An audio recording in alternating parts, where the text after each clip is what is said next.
Welcome back to our channel. Today, we're chatting about something that might sound a bit strange at first.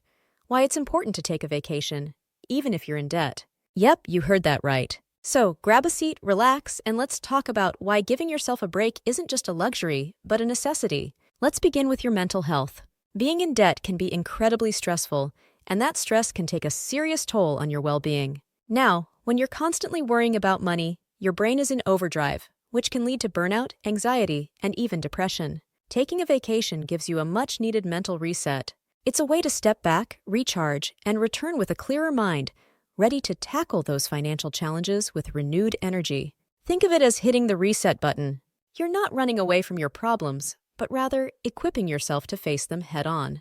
And trust me, a clear mind is one of the best tools you can have when dealing with debt.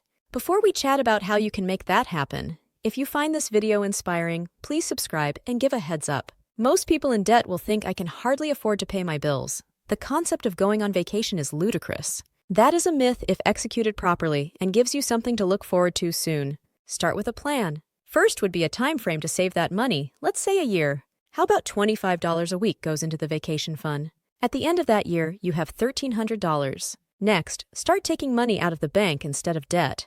For things like groceries, gas, or any other expenses you go out physically to do, any change in your pockets is put into an empty container that should be anywhere by year's end, anywhere from $300,000. Now we are talking up to around $1,800 for the vacation. Now let's put the financial icing on the vacation cake. Not stop, but reduce your spending on things like eating out or buying morning coffees. Maybe be a bit more frugal about treating yourself for things you might not need but want. That should yield another $300,000. At the end of that year, you have around $2,500 for your vacation.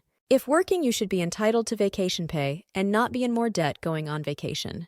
If you have travel points that can help too, there are so many holiday options having $2,500. If you go off-season, things are less expensive like a cruise for a week, camping, an all-inclusive resort, or a family road trip.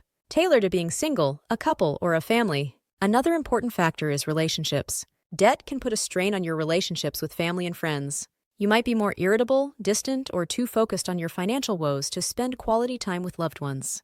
A vacation offers a chance to reconnect and strengthen those bonds, which can be a huge emotional boost. By doing this exercise, you are providing something to look forward to, and you might be surprised to make those financial sacrifices that might be catalysts in becoming debt-free once you come back. Bon voyage!